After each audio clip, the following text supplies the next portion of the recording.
नमस्कार मित्रांनो, exam oriented अभ्यासाच्या चौकट सिरीजमध्ये आपले सहर्ष स्वागत आहे. आपण जे परीक्षेसाठी आवश्यक अशी जी सिरीज चालू केलेली आहे, ही सिरीज जर आपण केलात तर 100% आपल्याला परीक्षेत चांगले मार्क्स मिळतील याची खात्री देतो. आज आपण राज्यघटनेचा सरनामा या प्रकरणावरील अभ्यासाची चौकट पाहणार आहोत. चला तर मग सुरुवात करूयात.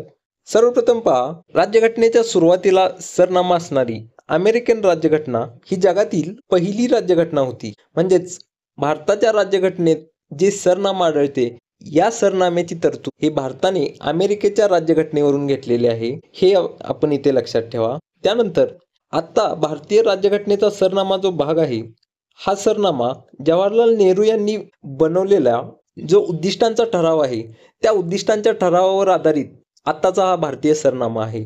हा उद्दिष्टांचा ठराव 13 डिसेंबर 1946 रोजी मांडलेला होता आणि 22 जानेवारी 1947 या दिवशी सरनामा मंजूर झाला होता, हे देखील आपण लक्षात ठेवा मित्रांनो. त्यानंतर आयोगाने खूप वेळेस सरनाम्यातील शब्दांचा क्रम यावर खूप क्वेश्चन विचारलेला आहे. आपण एकदा भारताचा सरनामा हा कोणत्याही पुस्तकातून आपण एकदा वाचून घ्या मित्रांनो.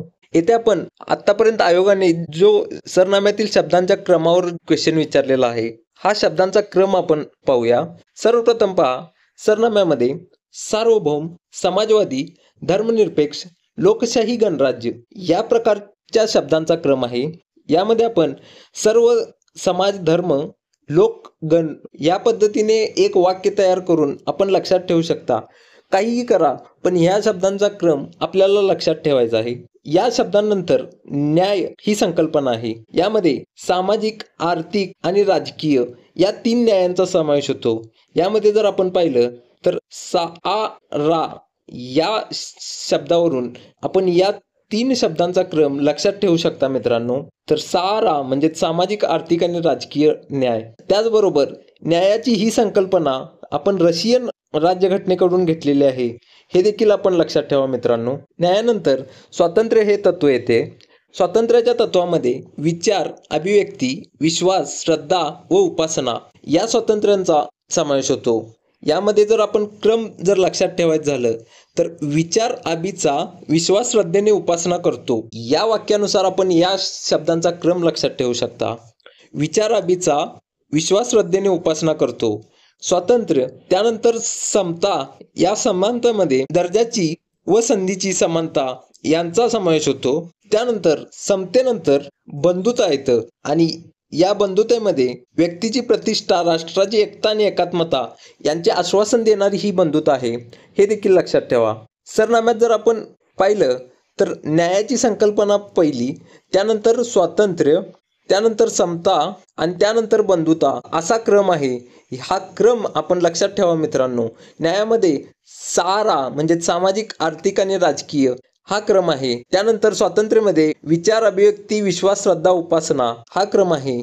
समानतेमध्ये दर्जा आणि संधीची समानता आहे आणि बंधुतेमध्ये व्यक्तीची प्रतिष्ठा व राष्ट्राची एकता आणि एकात्मता यांचे आश्वासन देणारी बंधुता आहे, हे आपण लक्षात ठेवा मित्रांनो. त्यानंतर काही महत्त्वाचे फॅक्ट्स पहा.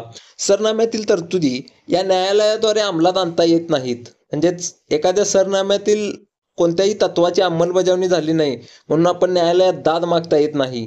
फक्त मूलभूत हक्कांचे उल्लंघन झाले तरच आपण न्यायालयात दाद मागू शकतो. सरनाम्यातील तरतुदी, मूलभूत कर्तव्ये किंवा मार्गदर्शक तत्वे या बाबतीत न्यायालयात जाता येत नाही, हे आपण लक्षात ठेवा मित्रांनो.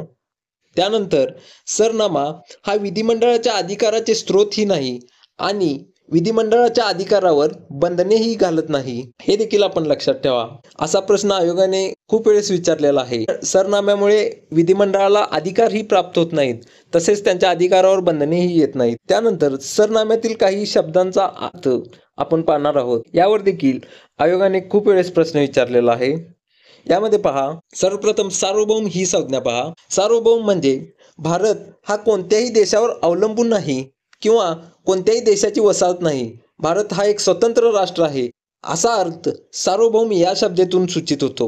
भारत हा सार्वभौम देश असल्यामुळे दुसऱ्या देशाचे क्षेत्र भारत अधिग्रहित करू शकतो किंवा स्वतःच्या देशाचे क्षेत्र दुसऱ्या देशाला भारत देऊ शकतो, हे सार्वभौम या शब्दातून व्यक्त होते. त्यानंतर समाजवादी म्हणजेच आपल्या देशातील दारिद्र्य, अज्ञान, अनारोग्य आणि संधीतील असमानता दूर करणे हा अर्थ समाजवादी या शब्दातून व्यक्त होतो. सन 1991 साली भारताने जे उखाजा धोरण म्हणजेच उदारीकरण, खाजगीकरण आणि जागतिकीकरण हे धोरण जे अवलंबले होते, या धोरणामुळे समाजवादी ही भारताची ओळख कमी झालेली आहे, हे देखील आपण लक्षात ठेवा मित्रांनो. त्यानंतर धर्मनिरपेक्षता म्हणजेच देशात कितीही धर्म असू दे, त्या धर्माची लोकसंख्या कितीही असू दे, पण आपल्या सरकारकडून सर्व धर्माला समान दर्जा आणि समान समर्थन मिळते. धर्मनिरपेक्षता म्हणजे तेथील शासन हे धर्मानुकूलही नसते आणि धर्माच्या विरोधीही नसते. तेथील शासन हे प्रत्येक धर्माचा योग्य आदर करत असते. धर्मनिरपेक्षतेमध्ये शासन धर्मासंबंधी कायदे करू शकते, पण कोणत्याही धर्माविरोधी नसते किंवा धर्मा अनुकूलही नसते. हे आपण व्यवस्थित लक्षात ठेवा मित्रांनो, कारण यावर आयोगाने खूप वेळेस प्रश्न विचारलेला आहे. आयोग फक्त शब्द बदलून प्रश्न विचारतो, पण त्या शब्दाच्या रचनेत आपण फसून जातो, त्यामुळे आपला प्रश्न चुकू शकतो. त्यामुळे हे इथे व्यवस्थित लक्षात ठेवा मित्रांनो. त्यानंतर लोकशाही, या लोकशाहीचे 2 प्रकार पडतात. यामध्ये प्रत्यक्ष लोकशाही आणि अप्रत्यक्ष लोकशाही असे 2 प्रकार लोकशाहीचे आहेत. यामध्ये प्रत्यक्ष लोकशाहीमध्ये 4 मार्ग आहेत. हे 4 मार्ग आपण लक्षात ठेवा मित्रांनो. सार्वमत, त्यानंतर पुढाकार, त्यानंतर परत बोलविणे आणि सार्वत्रिक मतदान, हे 4 मार्ग प्रत्यक्ष लोकशाहीचे आहेत. आणि अप्रत्यक्ष लोकशाहीत हे लोकांनी निवडून दिलेल्या प्रतिनिधींना अधिकार प्रदान करते. म्हणजेच भारतात जे लोकशाहीचे प्रकार आहे, हाच प्रकार म्हणजे अप्रत्यक्ष लोकशाही, हे आपण लक्षात ठेवा मित्रांनो. त्यानंतर प्रजासत्ताक, या संज्ञेचा अर्थ म्हणजेच देशातील राष्ट्रप्रमुख हा निवडून आलेला असतो, त्या देशाला प्रजासत्ताक देश असे म्हटले जाते. काही वेळेस आयोगाने गणराज्य म्हणजे देखील काय असा प्रश्न विचारलेला आहे, तर गणराज्य या शब्दाचा अर्थ देखील हाच होतो, हे देखील लक्षात ठेवा मित्रांनो. येथे राष्ट्रप्रमुख हा शब्द महत्वाचा आहे. जर शासन प्रमुख अशी शब्दरचना जर आयोगाने विचारले तर ते विधान चुकीचं ठरतं, हे देखील लक्षात ठेवा मित्रांनो. त्याचबरोबर राष्ट्रप्रमुख प्रजासत्ताक पद्धतीमध्ये राष्ट्रप्रमुख हा वंश परंपरागत नसतो, हे देखील लक्षात ठेवा. हे काही सरनाम्यातील काही शब्दांचे अर्थ आपण आता पाहिलेला आहे. या शब्दांचा अर्थ आपण लक्षात ठेवणं खूप गरजेचं आहे, कारण यावर आयोगाने वारंवार प्रश्न विचारलेला आहे. यानंतर आपण भारतातील काही तज्ञांनी सरनाम्याचे जे वर्णन केलेले आहे, त्यावर देखील आयोगाने प्रश्न विचारलेला आहे. हे वर्णन आपण लक्षात ठेवणं खूप गरजेचं आहे. चला तर मग हे वर्णन पाहूया. यामध्ये सर्वप्रथम पहा, N.A. पालखीवाला यांनी सरनामा हे राज्यघटनेचे ओळखपत्र आहे असे वर्णन केले होते. त्यानंतर J.B. कृपलानी यांनी कल्याणकारी राज्याची अचंबित करणारी तत्वे या प्रकारे सरनाम्याचे वर्णन केले होते. त्यानंतर सरन्यायाधीश सिकरी यांनी सरनामा हा अत्यंत महत्त्वपूर्ण भाग आहे असे वर्णन केले होते. त्यानंतर M.V. पायली यांनी सर्वोत्तम मसुदा या पद्धतीने सरनाम्याचे वर्णन केलेले होते. त्यानंतर K.M. मुन्शी जे घटना समितीचे सदस्य होते, त्यांनी सरनामा ही लोकशाही प्रजासत्ताकाची कुंडली आहे या पद्धतीने सरनाम्याचे वर्णन केले होते. त्यानंतर अर्नेस्ट बार्कर यांनी सरनाम्याला मुख्य तत्व असे म्हटले होते. आणि पंडित ठाकूरदास भार्गव यांनी सरनाम्याला उत्कृष्ट गद्य काव्य, त्याचबरोबर राज्यघटनेचा आत्मा, गुरुकिल्ली, राज्यघटनेत बनवलेले रत्न आणि सर्वात मौल्यवान भाग या पद्धतीने पंडित ठाकूरदास भार्गव यांनी सरनाम्याचे वर्णन केले होते. यामधील राज्यघटनेचा आत्मा हे वर्णन आयोगाने खूप वेळेस विचारलेलं आहे. सरनामा हा राज्यघटनेचा आत्मा आहे असे वर्णन पंडित ठाकूरदास भार्गव यांनी केले होते, हे आपण लक्षात ठेवा मित्रांनो. त्यानंतर आपण सरनाम्यासंबंधी काही महत्त्वाचे खटले आहेत, या खटल्यांची माहिती पाहूया. 1960च्या बिरुबारी युनियन खटल्यामध्ये सर्वोच्च न्यायालयाने सरनामा हा राज्यघटनेचा भाग नाही असा निकाल दिला होता.